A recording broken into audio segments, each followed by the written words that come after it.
তো এটা কি ম্যাটার করে না? এক এক প্রফেশনের মানুষ এক এক রকম হবে। যে সারাদিন ক্রিমিনালদের সঙ্গে থাকবে, তার ভিউ আর নর্মাল একজন কৃষকের ভিউ তো আলাদা হইবেই। যেমন আমি যখন ঘরের মধ্যে থাকি, ফান মোডে থাকি, আমার পার্সোনাল লাইফ পুরাই হচ্ছে যায় ইম্যাচিউর এবং হচ্ছে ফান এবং হচ্ছে ইয়ার্কিতে ভরা। তখন আমি আমার মস্তিষ্ক এক পাশে রেখে দিই, কারণ আমি যদি এভাবে চোখ খুলি অ্যাজ আমার প্রফেশন অনুযায়ী, আপনি কি কথা বলছেন আমি বডি ল্যাঙ্গুয়েজ মিনিং বুঝে, আপনি কোনো কিছু লিখতেছেন আপনার হ্যান্ড রাইটিং অ্যানালাইসিস দেখে আপনার পার্সোনালিটি বুঝে, আপনি কোনো একটা স্টেটমেন্ট বলতেছেন সাইকোলজিক্যাল কোন ডিসঅর্ডার আছে, কোন থিঙ্কিং এরর আছে, আমি সব বের করে ফেলতে পারবো।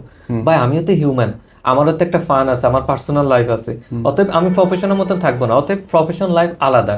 এখন এক জায়গায় যাচ্ছি প্রফেশনাল বিহেভিয়ারে প্রফেশনাল মতন আলোচনা করব, সেখানে আমরা থাকবো ওকে স্যার কেমন আছেন, ভালো আছে। কিন্তু ম্যারেজ হচ্ছে পার্সোনাল লাইফে, তার সাথে হচ্ছে আপনার নেগেটিভগুলো তাকে অ্যাকসেপ্ট করতে হবে, তার নেগেটিভগুলো অ্যাকসেপ্ট করতে হবে এবং পজিটিভগুলোর জন্য তাকে প্রশংসা করতে হবে। কিভাবে? ধরলাম একজন ব্যক্তি খুব ঘামে যাচ্ছে, সে হচ্ছে যে ঠিক মতন গ্লাসটা ধুয়ে হচ্ছে রাখে না, আপনাকে মেনে নিতে হবে জীবন হচ্ছে ধুয়ে রাখে নাই বা গ্লাসটা এলোমেলো করে রাখবে, জামাটা এখানে ফেলে রাখে। এখন নয়তো অনেক চিল্লাচিল্লি করলে এক জায়গায় রাখবে, এখন এই গোছায় সুন্দর মতন করে রাখবে না, আপনার এই তার নেগেটিভ জিনিসটা মেনে নিতে হবে। এই কারণে পার্সোনাল লাইফে আপনাকে থাকতে হবে। কেউ পার্সোনাল লাইফে হচ্ছে সেই সমালোচনা সহ্য করতে পারে না, তাকে যেন সমালোচনা সিচুয়েশনে দিবেন না।